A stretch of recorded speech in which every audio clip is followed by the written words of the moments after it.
राम हरे हरे हरे कृष्ण कृष्ण कृष्ण हरे हरे हरे राम राम राम हरे हरे हरे कृष्ण कृष्ण कृष्ण हरे हरे हरे राम राम राम हरे हरे हरे कृष्ण कृष्ण कृष्ण हरे हरे हरे राम राम राम हरे हरे हरे कृष्ण कृष्ण कृष्ण हरे हरे पुंडलीक वरदे हरि विठ्ठल श्री गुरु ज्ञानदेव तुकाराम पंढरीनाथ भगवान की जय माऊली ज्ञानेश्वर महाराज की जय जगद्गुरु तुकाराम महाराज की जय ब्रह्मनिष्ठ गुरुवर्य रंगनाथ महाराज की जय श्री विनायकं गुरुर्नौमि साखरे नाम विश्रुतं येषां चरणसान्निध्यात् जीवा मुक्ता भवन्ति साखरे वंशविख्यातं ज्ञानदानपरायणं विनायकं गुरुर्वन्दे भवबन्धविमुक्तये श्रीरङ्गनाथं गुरुराजवर्यं मुमुक्षूणां ज्ञानदानेकदक्षं प्रभावती क्षेत्रनिवासिनं नमामि वेदान्तविदां वरिष्ठं पुण्डलीकवरदे हरिविठ्ठल पंढरीनाथ भगवान की जय माऊली ज्ञानेश्वर महाराज की जय जो आनंद सत्य प्रकाश विभो आणि आधार बुद्धेन जाणे आणि जाणे त्यास तो अपार शुद्ध परमात्मा मीच आहे माझे अपार स्वरूप समुद्रावरती जलो तरंग ब्रह्मा विष्णु महेश गणपती सूर्य चंद्र वरुण यममिरविती देवी कुबेर ही तैशची जो सर्वज्ञानी दयाघन मुनी हृदयी ज्याचे करीती ध्यान त्याचे बुद्धी उपाधी करुण मिथ्या बाण मजची माझी होतसे ज्याच्या अज्ञाने भाषे जगत जसा दोरीवरी सर्प दिसत परी दोही ठाईना सर्प जगत ते स्वतंत्रानि स्वयं ब्रह्ममिज्यासे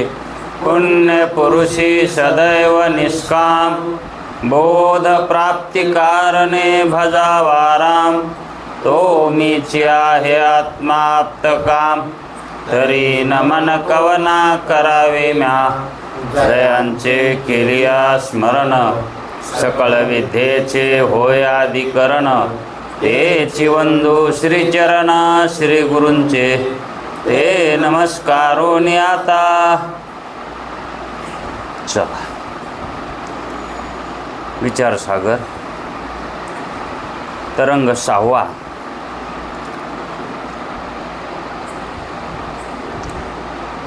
परिच्छेद तोच आहे रहस्यामधला 6व्या तरंगाचं रहस्य त्यातली पहिली शंका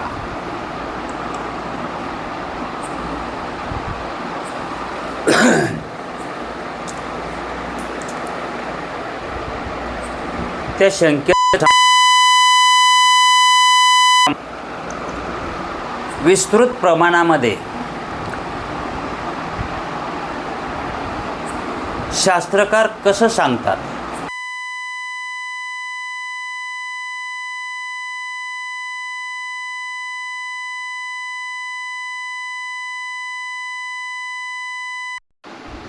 कोणाच्या ठिकाणी येत नाही? आत्मस्वरूपाच्या ठिकाणी. कारण आत्मस्वरूपाचं ज्ञान झाल्यावर मिथ्या पदार्थाची निवृत्ती सांगतात. मग त्या अध्यासित पदार्थाची निवृत्ती झाल्यावर त्याची प्रतीती ही येत नाही. ती का येत नाही? दोन अध्यास कळाले म्हणजे अनन्य अध्यास कळतो. स्वरूपाध्यास आणि संसर्ग अध्यास. आणि हेच दोन अध्यास जीवाला झालेले आहेत. दोन अध्यासा मिळून अनन्य अध्यास होतो. दोन अध्यासाला मिळूनच अनन्य अध्यास होतो. आणि हाच अनन्य अध्यास जीवाला सळीत आहे. मग अध्यासामध्ये जी सत्यता प्रतीतीला येते, अध्यासामध्ये जी सत्यता प्रतीतीला येते ती अध्यासित पदार्थाची नसून अध्यासित पदार्थाच्या अधिष्ठानाची म्हणजेच आत्म्याची आहे. सत्यता आत्म्याची आहे, अध्यासित पदार्थ. पण ती सत्यता आत्म्याची न वाटता कुणाची वाटते? मग हा भ्रम आहे का सत्य ज्ञान? मग ती सत्यता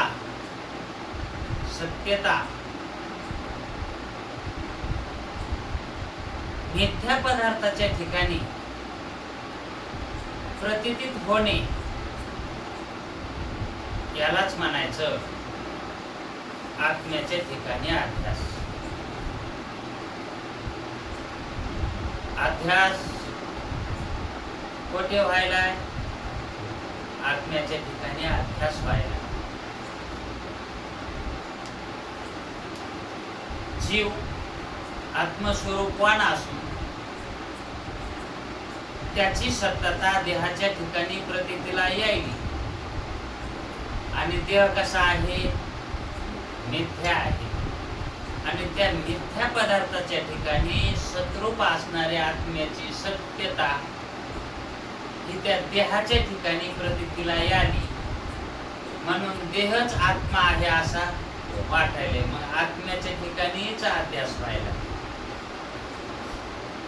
म्हणजे त्याच्या ठिकाणी नसून त्याच्या ठिकाणी देह वाटायला. आणि तो देहात नसून देहाच्या ठिकाणी वाटायला. देह आणि आत्मा या दोघांमध्ये देहाला अनात्म स्वरूप आहे. देहाला अनात्म स्वरूप आहे. आणि आत्म्याला आत्मस्वरूप आहे. मग ते आत्मस्वरूप हे जर मिथ्या पदार्थाच्या ठिकाणी भासू लागलं तर यालाच काय म्हणायचं? अध्यास. मग तो कोणता अध्यास? तर स्वरूपाध्यास. जिथं स्वरूप जसं आहे तसं न वाटणं आणि अन्य ठिकाणी वाटणं याला काय म्हणायचं? अध्यास. काचेच्या गोळ्यामध्ये लाल कपड्याचा रंग दिसणे, लाल कपड्याचा लाल रंग दिसणे यालाच म्हणायचं त्या कपड्याची अध्यास त्या काचेमध्ये. हे का नाही? तसं देहामध्ये जे आपल्याला अहमत्व येतं, मी यायलेलं आहे. कुठे आलंय? देहाच्या ठिकाणी यायले. मग ते मी तो देह नसून ब्रह्मरूप आत्मा आहे. मग त्या मीच खरं स्वरूप विचार दृष्टीनं पाहिलं तर देह आहे का तो निर्गुण निराकार असणारा आत्मा आहे, तो मी. मग त्याचं खरं स्वरूप काय आहे, तर आत्मस्वरूप आहे. पण तो काय म्हणायला, मी देहवान आहे, मी कर्ता आहे, मी भोक्ता आहे. म्हणजेच देहाच्या ठिकाणी त्याची आसक्ती झाली आहे. म्हणजेच देहाच्या ठिकाणी तो अध्यासित झाला आहे. मग देहाच्या ठिकाणी जर तो अध्यास रूपाला पावला असेल तर तो अध्यास आणि कल्पित पदार्थ, तो आत्म्याचा अध्यास, अध्यासित झालेला आत्मा आणि तो अध्यासित पदार्थ. आता विचार, वेदांताच्या विचाराद्वारा पाहिलं, देह कल्पित आहे. अनात्म वस्तू कशी आहे, कल्पित आहे आणि नाशवान आहे, मिथ्या आहे. नाही रूपानच तिचं अस्तित्व आहे. म्हणजेच ती नाहीच आहे, फक्त प्रतीतिकाली तिला सत्ता आहे. आणि मग आत्म्याचा हे अध्यास कशात व्हायलाय, त्याच्यातच व्हायलाय. मग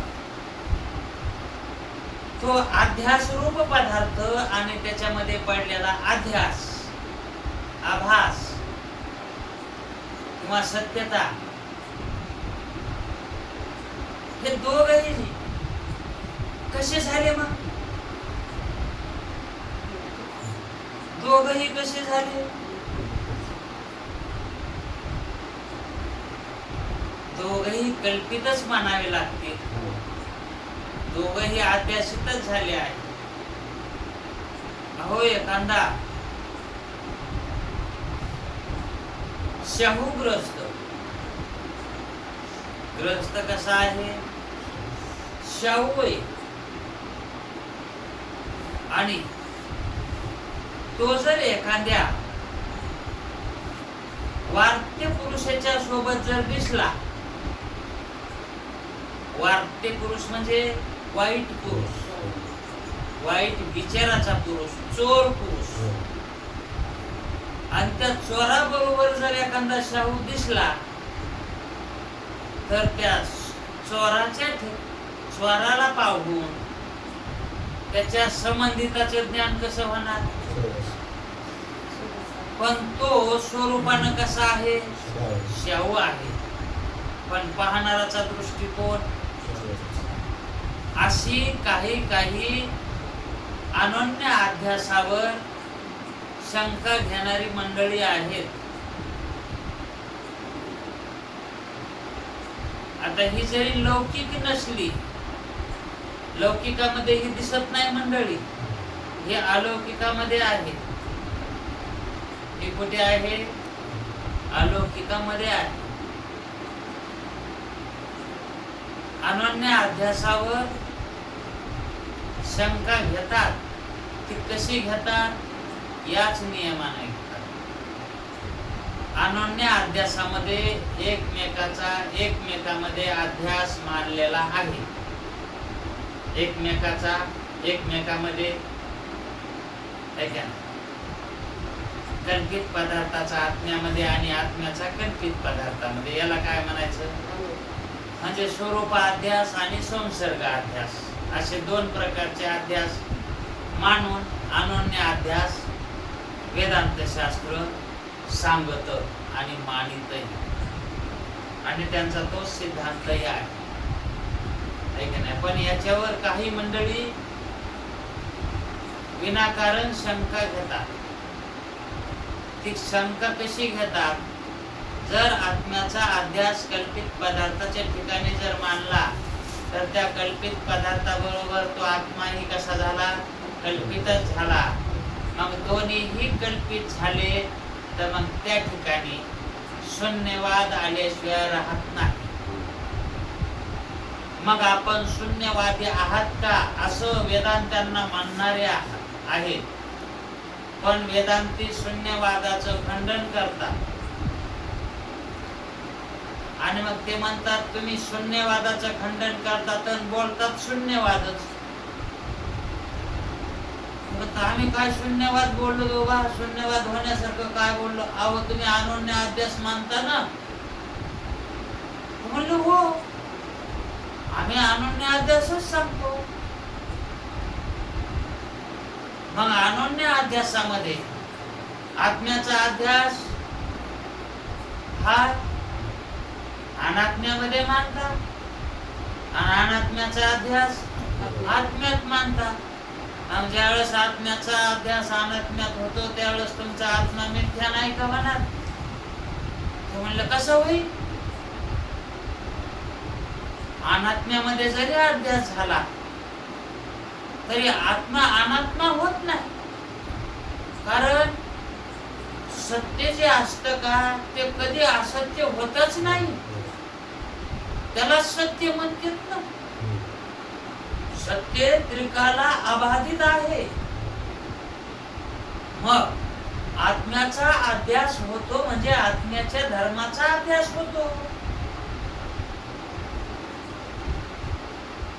आणि त्याचे धर्मही त्या अध्यासित पदार्थामुळेच प्रतीतीला येईल. वास्तविक पाहता आत्म्यात धर्म नाही का? मग आत्म्यात धर्म कोणी उत्पन्न केले? त्या अध्यासित पदार्थाने. ठीक आहे ना? आत्मा सत्य आहे, आत्मा ज्ञानरूप आहे आणि आत्मा आनंदरूप आहे. हे जे धर्म आहेत ते धर्म कोणी उत्पन्न केले? आत्म्यानं थोडीच केले. ते तर स्वरूपानं तसं आहे ना ते. पण विशेष भावाला ते धर्म उपाधीमुळे आले. आहे का नाही? मग ते आत्म्याचे धर्म त्या उपाधीमध्ये अध्यासित होतात. दृष्टांतावरून तुम्हाला कळालंच असेल. कापड काचेच्या गोळ्यात जात नाही आणि खरा त्याचा रंगही त्याच्यात जात नाही. खरा रंग त्या रंगाचं प्रतिबिंब त्याच्यात पडतं, आभास. त्या लाल रंगाचा आभास त्याच्यात पडतो, नाही का नाही? आणि तो आभास त्या काचेच्या गोळ्यात पडलेला वास्तविक सत्य वाटतो. मग ती सत्यता त्या धर्मातली, त्या कापडाची, जे धर्म कापडाचा काय आहे? लाल रंग. त्या लाल रंगाचा धर्म त्या ठिकाणी गेला. आत्म्याचा धर्म गेलाय का? आणि त्याच्या बरोबर ती सत्यता तिथं अनिर्वचनीय उत्पन्न व्हायली. ती सत्यता बारीक ऐकावं लागणार आहे. त्या काचेच्या गोळ्यामध्ये लाल रंगाची जी सत्यता प्रतीतीला यावी, मिथ्यता येते का प्रतीतीला? असत्यता येते का प्रतीतीला? हा, कारण तिथं प्रतीती आहे कशाची? रंगाची. ठीक आहे? आणि तो रंग सत्य वाटायला. मग तो रंग सत्य वाटायला त्याला काहीतरी सत्यता द्यावी लागेल का नाही? सत्यता वाचून सत्यता त्या ठिकाणी प्रतीतीला कशी येईल? तिथं जर सत्यता नसतीच तर सत्यता कशी प्रतीतीला आली असती? तिथं सत्यता मानावी लागेल का नाही? नाही, सर्पाच्या ठिकाणी जिवंतपणा अजिबात तिथं नाहीच ना. पण जिवंतपणा मानावा लागतो का नाही? मानला म्हणूनच तिथून तो पळून जातो ना सर्प हा. मग सर्पाची तिथं सत्यता मानावत लागती. आणि नाही मानली तर मग पळून जायला नाही पाहिजे होतं, घाम नाही यायला पाहिजे होतं. अहो बामणाला जर तसं झालं तर त्याचं धोतर पिवळच होतं. म्हणजे इतकी सत्यता तिथं मानतातच. मग ती सत्यता कुणाची आहे? तर ती सत्यता तिथं आत्म्याचीच आहे. कल्पित पदार्थाच्या ठिकाणी सत्यता मानावी लागते, पण कुणाची? कल्पित पदार्थामध्ये सत्यता ही मानावी लागते, पण कुणाची सत्यता? ती त्या कल्पित पदार्थाची का अधिष्ठानाची? अधिष्ठानाची ती सत्यता आहे का नाही? मग ती सत्यता अधिष्ठानाची हे ठरलं, मग ती अनिर्वचनीय तिथं उत्पन्न व्हायली का पहिलीच आहे? सत्यता तिथं सत्यता जी उत्पन्न व्हायली अगोदर होती का? दोरीवर अगोदर सर्प होता का? मग त्या ठिकाणी सर्पाची जी सत्यता उत्पन्न व्हायली ती अगोदर होती का? जेव्हा दोरीतले धर्म तिच्यात गेले, कशात? सर्पात, तेव्हा तिथं सत्यता. मग तिथं काय गेलं? है का नाही? दोरी गेली का तिथं? आत्मा झाला का देह? म्हणून जीव आत्मा आहे, जीव देह नाही, है का नाही? मग ती सत्यता आत्म्याची आहे, त्या कल्पित पदार्थाची नाही, है का नाही? मग तिथं ती सत्यता प्रतीतीला आली का नाही? आली. मग ती प्रतीत होणारी सत्यता ही अनिर्वचनीय मिथ्या मानायची का सत्य मानायची? तिची उत्पत्ती अनिर्वचनीय आहे, तिचा संबंध सत्याचा अनिर्वचनीय आहे, सत्यता सतरूपच आहे. त्या ठिकाणी जी सत्यता वाटायली का, त्या सत्यतेचा संबंध आहे त्या पदार्थाशी, मिथ्या पदार्थाशी. धुडक्याचा, कपड्याचा लाल रंग त्याच्यात शिरलाय का? धुडकं तर नाहीच नाही, पण तो रंग सुद्धा कपड्यावरच आहे,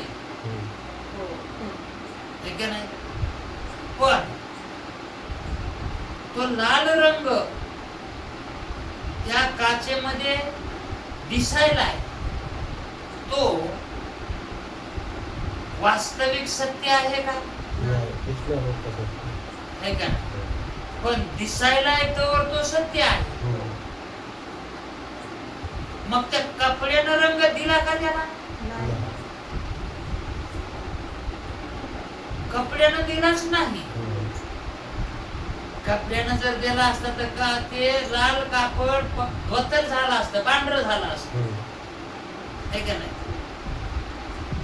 ते धर्म गेले बघ, ते लाल कापड कसं झालं असतं, पण ते पांढरं कधीच होत नाही. म्हणजे तो त्याचा धर्म अजिबात सोडित नाही. मग त्याची सत्यता जी तिथं दिसायला लागलेली आहे, असण्याबद्दलची, अस्तित्वाची, त्या धर्माच्या, ती सत्यता अनिर्वचनीय मिथ्या मानायची का त्या सत्यतेचा संबंध मानायचा?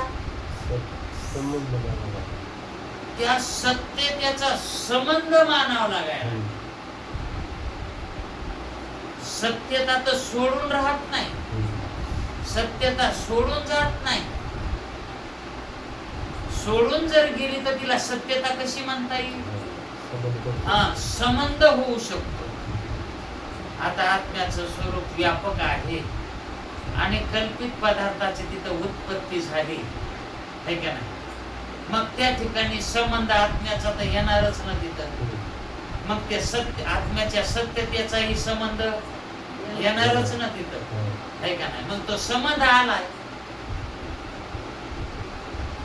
मग तो संबंध आलाय, हा संबंध खरा आहे का? संबंधच आलाय ना. मग संबंध जो आला आहे तो संबंध मिथ्या आहे. त्या ठिकाणची सत्यता सत्यच आहे. त्या सत्यतेचा संबंध कसा आहे?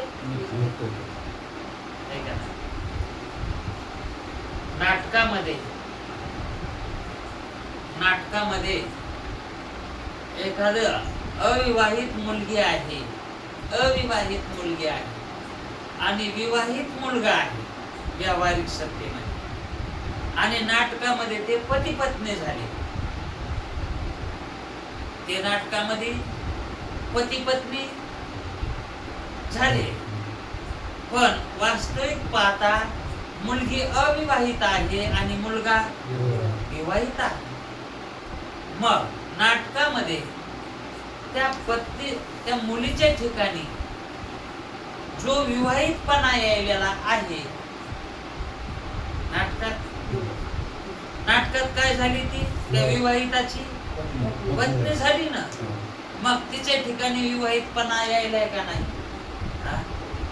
मग तिच्या ठिकाणी ते यायलेला धर्म कुणाचा आहे? त्या मुलीच्या ठिकाणी जो विवाहितपणा हा यायलाय का नाही, संबंध यायलाय का नाही, कोणामुळे यायलाय? त्या मुलामुळं. आणि त्या मुलाचं लग्न तो विवाहित आहे, आणि तीच विवाहित सत्ता त्या मुलीच्या ठिकाणी प्रतीतीला यायली. वास्तविक पाहता ती सत्ता सत्यच आहे का नाही? तो मुलगा विवाहितच आहे ना. मग ती सत्ता, विवाहित सत्ता त्या मुलीच्या ठिकाणी यायली, आहे का नाही? मग ती सत्ता सत्यच आहे ना, तिथं गेली तरी आहे का नाही? पण त्या मुलीचं लग्न ती अविवाहितच आहे का नाही? पण तिथं ती विवाहित दिसायली का नाही? कोणाच्या सत्तेमुळे दिसायली, आहे का नाही? आणि तिला आहे का सत्ता? त्या मुलीला दिसायली याच्यामुळं, आहे का नाही? मग तो संबंध जो आलाय तिथं दोघाचा, पती पत्नी, हा संबंध खरा आहे का? आणि मग हा संबंध खरा नाही, पण त्या ठिकाणची जी सत्ता आहे, विवाहित सत्ता, ही खरीच आहे का नाही? आहे का नाही? तसं कापडावरचा असलेला रंग हा त्या कापडाचाच आहे का नाही? पण तो कापडाचा धर्म जो आहे, त्या धर्माची जी सत्यता आहे, लालपणा,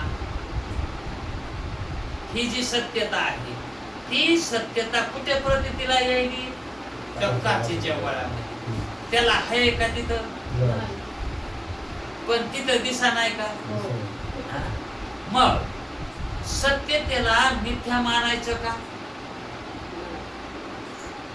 त्या धर्माची जी सत्यता तिथं गेली, सत्य, पण त्याला लालच म्हणतो ना आपण. रंग गोळ्यात त्याला रंगाला लालच म्हणतो ना, रंग प्रतीतीला येतो, आणि त्याच्यातच आहे वाटतं सत्यता प्रतीतीला येते. पण सत्यता ही सत्यच असते. तो सत्यतेचा संबंध जो आलाय का ज्याच्याशी, तो संबंध मिथ्या आहे. वास्तविक पाहता आहे का नाही? मग हा जो संबंध आलाय का, तो संबंध मिथ्या आहे. धर्म हा सत्यच आहे, धर्म सत्यच आहे, आणि ते धर्माचं अधिष्ठान ही सत्यच आहे. पण काही शंकाकार असं म्हणतात की तुमचा आत्मा अध्यासित झाल्यावर, मिथ्या पदार्थात अध्यासित झाल्यावर तोही अध्यास रूपच होईल. मग तो पदार्थ ही मिथ्या, तुमचा आत्मा ही मिथ्या, दोन्ही ही मिथ्या झाल्यावर मग दोघही शून्य रूपच मानावे लागतील. दोघही कल्पित पदार्थ नश्वर असतो, नाशवानच असतो ना, कल्पित पदार्थ नसतोच. मग तुमचा आत्मा नाहीच ठरेल. अहो ती कल्पित वस्तू आदेशित वस्तू तर नाहीच, पण आत्मा ही मग काय उरलं हो खाली? शून्यच राहील ना खाली. मग तुमचा शून्यवाद आहे का? तर ते म्हणतात नाही. शून्यवाद कसा का होता येईल? आम्ही शून्यवाद तर संपुष्टात आणतो. शून्यवादाच्या तर विरोधात आहेत आम्ही शून्यवाद कसा सांगू? मग आत्मा आदेशित झाल्यावर तिथं आत्म्याचं अस्तित्व कसं मानता? तर आत्म्याच्या सत्यतेचं अस्तित्व तिथं असतच. ते अस्तित्व नष्ट होत नाही. ते अस्तित्व, सत्यता नष्ट होत नाही. त्या सत्यतेचा आलेला संबंध नष्ट होतो. त्या सत्यतेचा आलेला संबंध नष्ट होतो. नाटकातल्या त्या पुरुषाला, मुलाला आणि त्या मुलीला नाटकात पाहिल्या त्या दोघांचा संबंध सत्य वाटतो. पण नाटक संपल्यावर त्या मुलीला नाव घे म्हणलं तर ती मुलगी कानाखाली नाही का मारायची? तुमच्या नाटकात लग्न झालं होतं, ते झालं होतं, तुला ते नवरा होता, नाव घे म्हणल्यावर मग ती म्हणते नाही आम्ही नवरा नवरी नाहीत, आम्ही पती पत्नी नाहीत. ते म्हणते मग तिथं कसे दिसू लागला? तो संबंध जो केला होता का तो कसा होता? हा, वास्तविक पाहता तो विवाहित आहे. तो कसा आहे? हा, ते सद्रूप आहे. विवाहित सद्रूप आहे का नाही? त्याचा संबंध माझ्याशी आल्यामुळं ती सत्यता प्रतीला येऊ लागली. पण त्या सत्यतेला काही बाधा नाही. ती विवाहित तशाला तसाच आहे. फक्त मी अविवाहित आहे. ती सत्यता माझ्या ठिकाणी, पण ती सत्यता विवाहितेची सत्यता माझ्या ठिकाणी नाही. मी कल्पित आहे. मला सत्ताच नाही. विवाहित सत्ता मला अजून नाहीच. मग कशी दिसू लागली तिथं? तर ती संबंधामुळे प्रतीला येऊ लागली. म्हणून तो संबंध खरा नव्हता. तो संबंध खरा नाही. तसा आत्मा आणि हा अनात्मा यांचा जो संबंध आलाय का, संबंध खरा वाटायलाय का? वाटायलाय, पण खरा आहे का? तसाच आहे ना मग. आता आपण देहवान आहोत असं आपल्याला वाटायला. कशामुळे वाटायला? तर संबंध आला नाही, संबंध पडलाय आणि आपली सत्यता याच्यामध्ये आली. या देहाच्या ठिकाणी वाटायली. मग त्या सत्यतेला काय बाधा येईल का? बाधा येत नाही. कधी? जोपर्यंत ती सत्ता आत्म्याची आहे असं कळूच तर.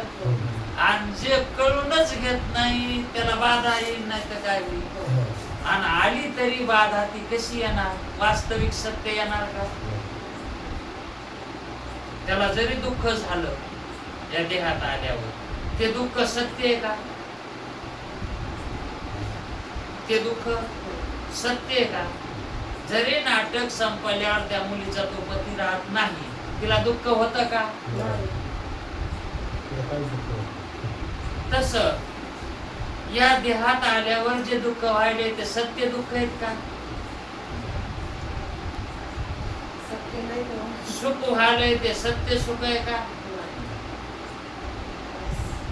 हा संबंध आल्यावर तो संबंध कळाला रे कळाला की ते सुख सुख वाटत नाही, ते दुःख वाटत नाही. ते यायला संबंध कल्पित आहे, वास्तविक सत्य नाही. म्हणून त्या संबंधानं व्हायलेल्या क्रिया सुद्धा सत्य नाहीत. म्हणून सुख दुःख हे कसे आहेत? साक्षी भाष्य येत. हे कसे येत? साक्षी भाष्य पदार्थ कसा असतो, स्वप्न कसं आहे, साक्षी भाष्यच आहे का नाही, मग ते सत्य आहे का? आणि तसंच इथं व्हायले, जसं स्वप्नामध्ये साक्षी भाष्य ज्ञान व्हायलंय, तसंच जागृतीमध्ये सुद्धा साक्षी भाष्याच ज्ञान व्हायलंय, असं ज्ञान व्हावं. ही जी प्रतीती यायली ती साक्षी भाष्याचीच आहे. साक्षी मुळे यायला लागली आहे. साक्षीपणा गेल्यावर ही प्रतीती कशाची आली? नाटक मोड्यावर कशाचे नवरा नवरी? मग ही जी प्रतीती यायली त्या साक्षीमुळे यायली. आपण साक्षी झालोत ना कोणाचे? याचा संबंध आल्यामुळे या संबंधाचे साक्षी हा देह आहे आणि मी आहे का नाही? हा माझा देह, माझा म्हणणारा तो साक्षी आणि तो देह संबंध आलेला त्या दोघाचा. या संबंधामध्ये त्या साक्षीला जर अज्ञान आवरण असेल तर तो साक्षी कल्पनामध्ये राहतो. कशात राहतो? कल्पनेत राहतो. अज्ञानात राहतो. तिथे कल्पनामध्ये ते ज्ञान होत नाही म्हणून कल्पनेत राहतो. आहे का नाही? मग तो कल्पनेत वास्तविक राहतो तो का कल्पनेत राहतो? कारण पुढे आपल्याला असंच आता आमची शंका आहे. तो साक्षी अज्ञानामुळं कशात गेला? कल्पनेत गेला का नाही? अज्ञानामुळे. कारण अज्ञानाचं कार्य काय? कल्पना. विपरीत ज्ञान म्हणजे कल्पना, विक्षेप. मग तो विक्षेप जो त्याला व्हायला हे कशामुळे व्हायला? कल्पनेमुळेच व्हायलाय. मग ती कल्पना ही वास्तविक सत्य आहे का कल्पना? आता कळालं? कल्पना कल्पनाच आहे ना.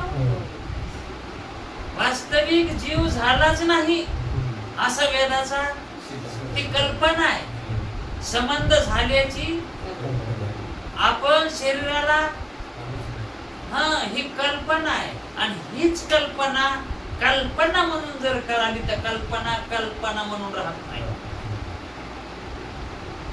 म्हणून कल्पनेची बाधा नसो कदा काळी. कोणाला? कोणाला? माझ्या विष्णुदासा. काय का नाही? म्हणजे ते कोणाला म्हणायले तर म्हणजे कल्पनाचा तिरस्कार करणारे कोण आहेत? कल्पना नसा वाटायली असं कोणाला? विष्णुदासालाच आहे. संसारिकाला उलटी जास्त असं वाटते. लेकराला पोराला एक लेकरू जर झालं तर त्याचं समाधान होत नाही. म्हणजे आज्याचं म्हणतंय माझ्या पोराला एकच लेकरू हो, अजून एक तरी व्हायला पाहिजे त्याला सोबती. कल्पना चालली का? वाढायली. मग कल्पना ही कोणाला नको वाटते? असंग कोणाला व्हावं वाटायले? निसंग कोणाला व्हावं वाटायले? निर्गुण निराकार हे तत्व माझं आहे असं ज्ञान कुणाला व्हावं वाटायले? मुमुक्षुला म्हणजे विष्णुदासाला. विष्णुदास म्हणजे मुमुक्षु आणि त्या मुमुक्षुला अशी कल्पना होऊ देऊ नको. असं तुकाराम महाराज दुसऱ्यासाठी दान मागायले. कोणासाठी? म्हणजे आपल्यासाठी. मुमुक्षुसाठी दान मागायले.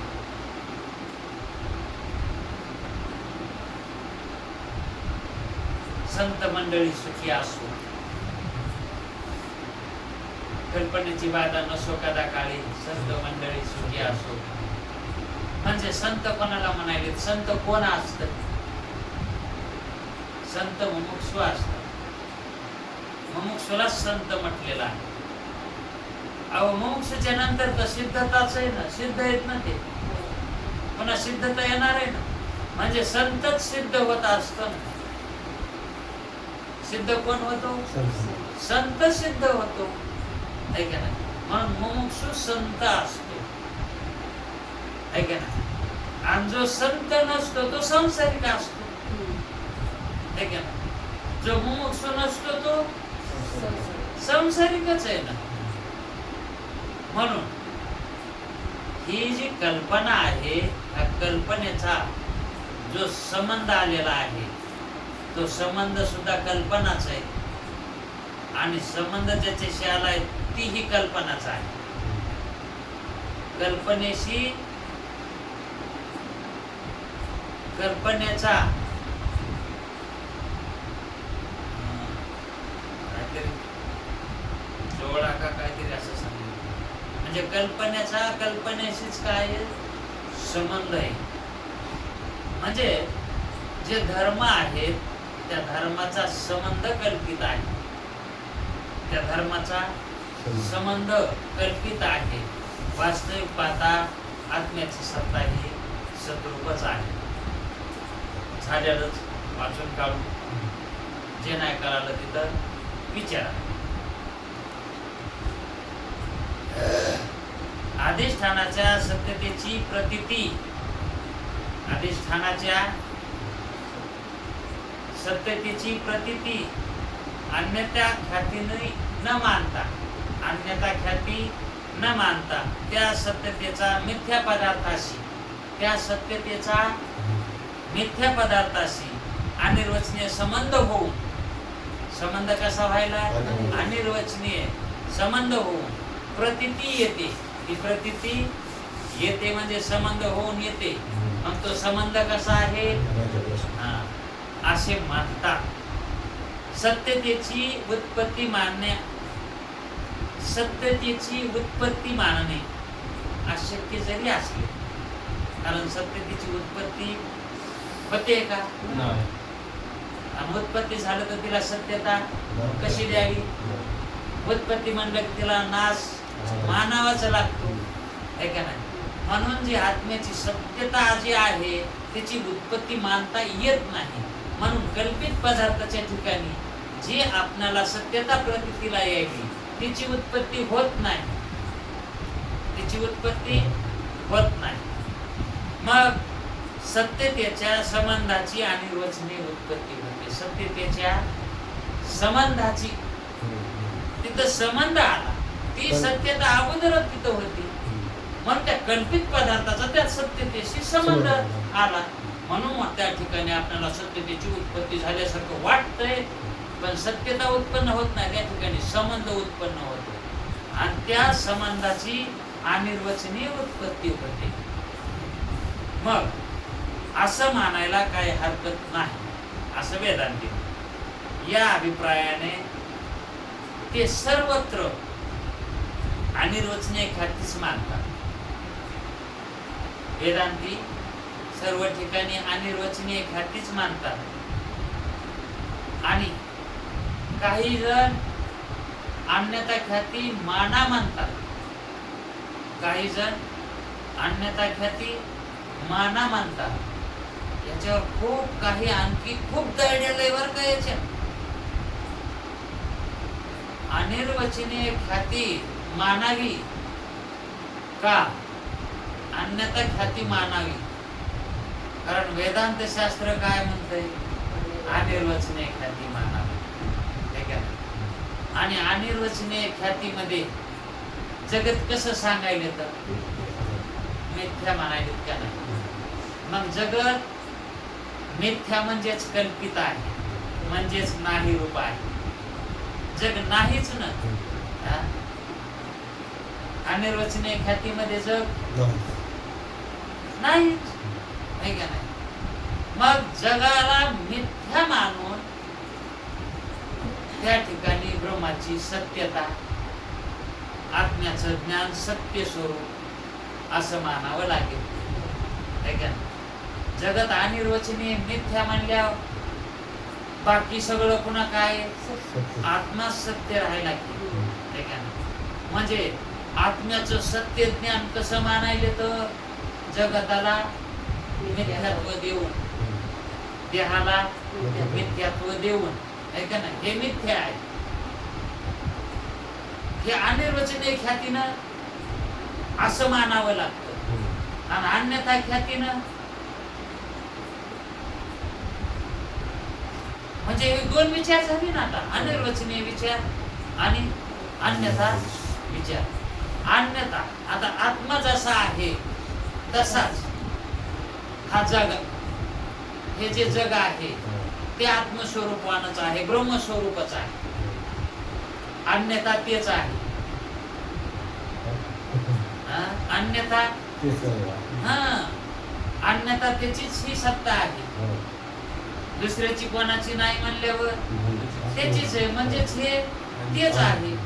मग आता या ठिकाणी हे दोन भाग पडले, अन्यथा ख्याती मानणारे आणि अनिर्वचनीय ख्याती मानणारे. मग काय या ठिकाणी भेद झाला का हो? यांच्या दोघाचा उद्देश काय? उद्देश मग स्वरूप अध्यासामध्ये आणि संसर्ग अध्यासामध्ये जो भेद आहे तो त्यांचा परस्पर भेद आहे, त्यांचा अंतर्गत भेद आहे. त्यांचा कसा भेद आहे? अंतर्गत भेद आहे ना. मग तसाच ख्यात नियमानं अन्यथा ख्यातीमध्ये आणि अनिर्वचनीय ख्यातीमध्ये हा अंतर्गत भेद आहे. वेदांत्यांचा अंतर्गत भेद आहे. हे विरोधात्मक भेद आहे का? या भेदामधून काही कल्पना निराळ्या निघाल्यात का दुसऱ्याच? शेवटी काय समजायचंय असं जाणू, आत्मा ब्रह्मरूप आहे आणि बाकी सर्व त्याच्याशिवाय दुसरं काही नाहीच. मग जगत मिथ्या आहे आणि आत्मा सत्य आहे. मग त्या आत्म्याची सत्यता ही व्यापक मानायची का संकुचित मानायची? व्यापकच आहे ना. त्याची सत्यता, त्याची सत्ता व्यापकच आहे ना. मग त्याची सत्ता व्यापक मानल्यावर मिथ्या जगत कुठे राहिलं? आणि जरी असलं तर मग ते तेच आहे. आणि मिथ्या करून तरी पण तोच आहे, आणि मिथ्या नाही केलं तरी पण.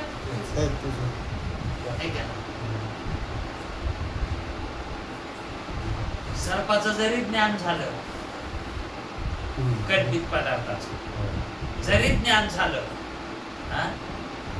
हा सर्प आहे म्हणून कोणाचं ज्ञान झालंय? ते दोरीच व्हालंय ना. फक्त त्याला आपण सर्प हे नाव द्यायलो.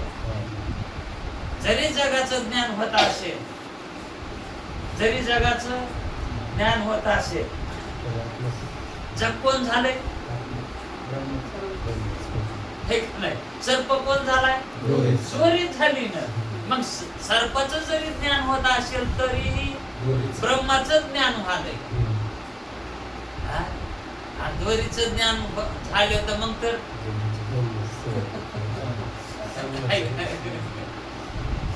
म्हणून जगत जरी दिसत असलं तरीही ब्रह्मच आहे. आणि जरी अनिर्वचनीय ख्यातीनं जरी बघितलं तरीही कल्पित आहे का नाही? आणि कल्पित पदार्थ दोघाचं एकच आलंय का कसं?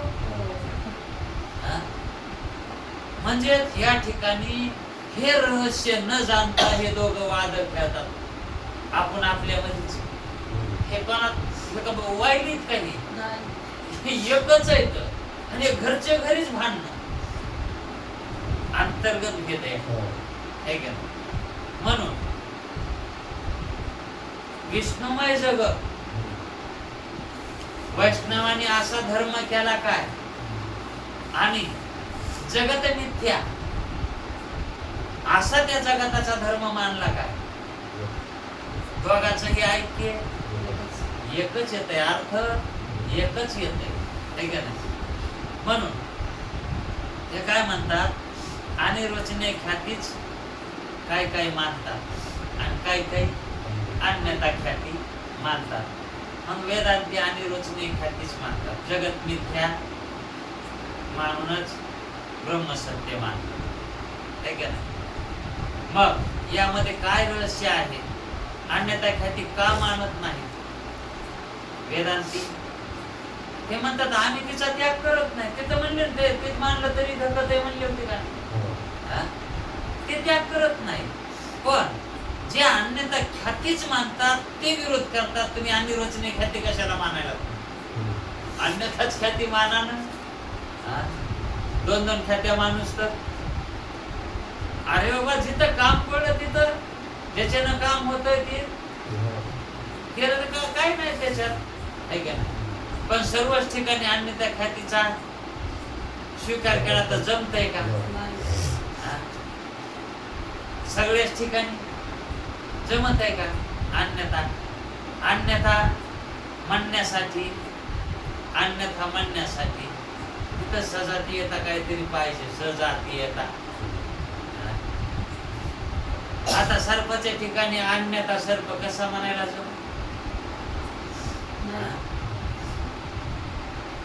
अन्यथा दोरीचे असं म्हणायला कसं जमत? म्हणून तर अन्यथा ख्यातीचं खंडन कामून करावं लागलं त्यावेळेस. मग ते ह्या सर्पाच्या दृष्टांतावरूनच केलंय ना. ते काय म्हणले होते? वारुळातलाच सर्प आहे. त्याच्यामध्ये दोघ आहेत अन्यथा ख्यातीमध्ये. म्हणजे वारुळाचा ठिकाणचा सर्प मानणारा एक आहे आणि त्या वारुळाच्या ठिकाणच्या सर्पाचं ज्ञान मानणारा एक आहे. तेच ज्ञान या ठिकाणी प्रतिक्रिया दोरीच्या ठिकाणी येते असं मानलं होतं. अन्यथा तोच सर्प आहे म्हणजे तेच ज्ञान आहे असं तो मानत होता. पण त्यावर वेदांत्यांनी त्याचं खंडन केलं होतं. म्हणून नाही मला वाटतं गुरुवंशावर त्याचं खंडन केलं. आत्मख्यातीवाल्यानं काय केलं? आत्मख्यातीवाल्यानं केलं पण त्यांचं खंडन दुसऱ्यानंच केलं. अन्यथा ख्यातीचं खंडन. असो, हा झाला एक विचार. अनन्य अध्यासामध्ये स्वरूपाध्यास आणि संसर्ग अध्यास यांचा समावेश असतो. त्या दोन्ही अध्यासाचा समावेश आहे. आता आत्म्याच्या ठिकाणी अनात्म्याचा आणि आत्म्याच्या ठिकाणी आत्म्याचा असा अनन्याध्यास वेदांती मानतात. वेदांती अनन्याध्यास असा मानतात. अध्यस्त पदार्थ मिथ्या असतो असा वेदांत शास्त्राचा सिद्धांत आहे, है का नाही? या सिद्धांताप्रमाणे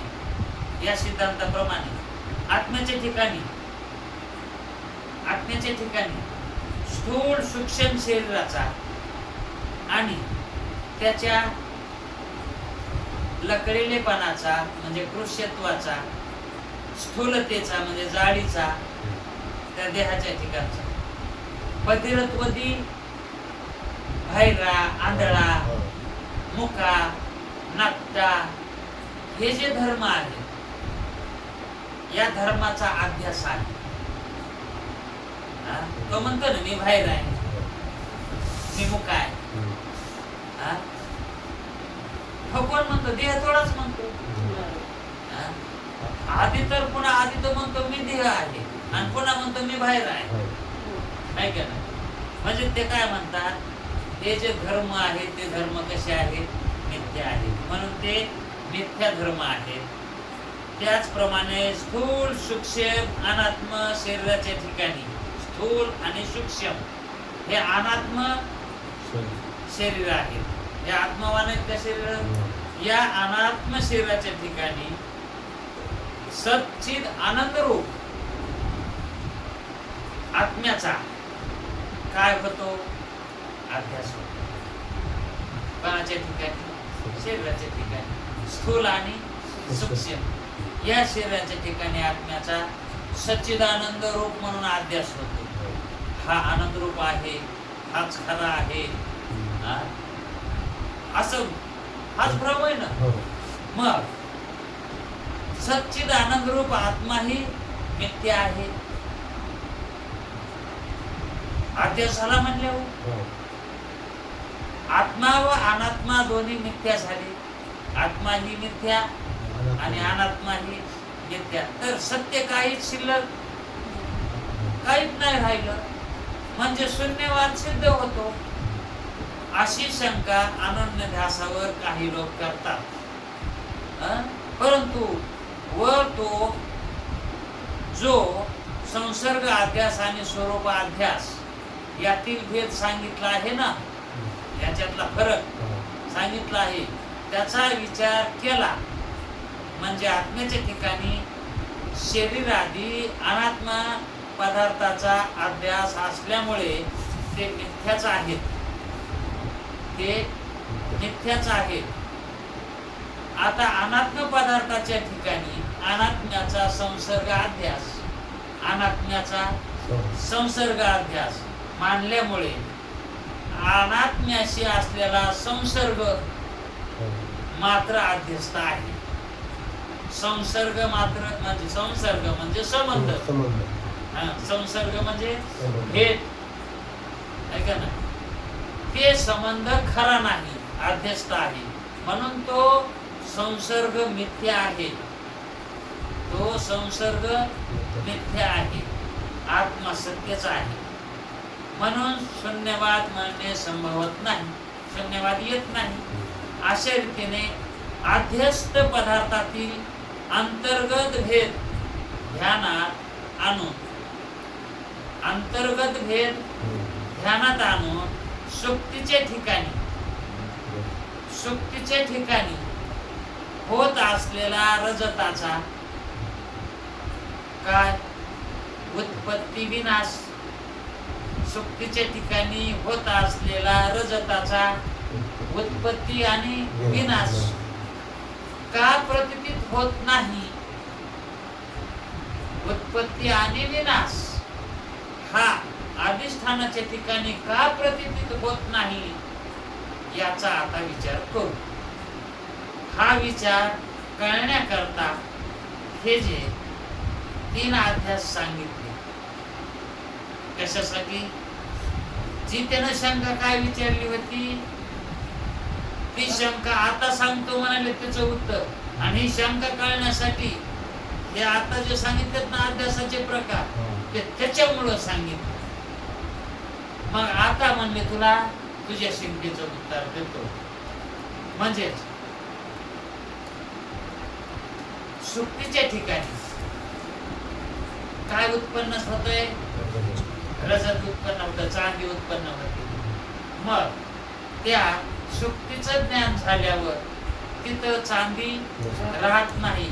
मग तिच्या नाशाची प्रतीती काय येत नाही? यायला पाहिजे ना, पण ती प्रतीती येत नाही. आणि तिथं उत्पत्तीचीही प्रतीती येत नाही. काही क्षणापुरतीची तिथी तशी न राहत नाही ती, है का ना? मग ती काय होते? अधिष्ठान. मग तिच्या नाशाचा त्या ठिकाणी प्रतीती यायला पाहिजे ना, त्या रजताच्या नाशाची.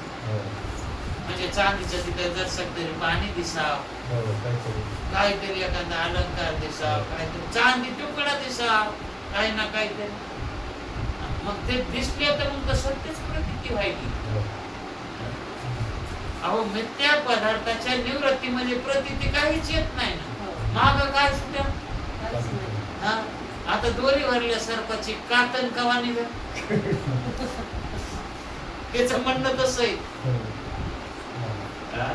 आता वारुळात सर्पाची कातन कधीतरी पडन बाबा, पण त्याची ते म्हणते त्याची कातन तरी राहायला पाहिजे. आता या ठिकाणी शक्तीच्या ठिकाणी जे काय अध्यासित रजत होत, त्या रजताची प्रतीती, निवृत्तीची प्रतीती कशी येत नाही ते आता सांगितल्यावर कळत आहे. आता सांगितल्यावर कळत, म्हणजेच अध्यास कळत आहे, अध्यासच कळत आहे. तो विषय आता आपण पुढे चालू करू. आता कुंडली कवरदे हरी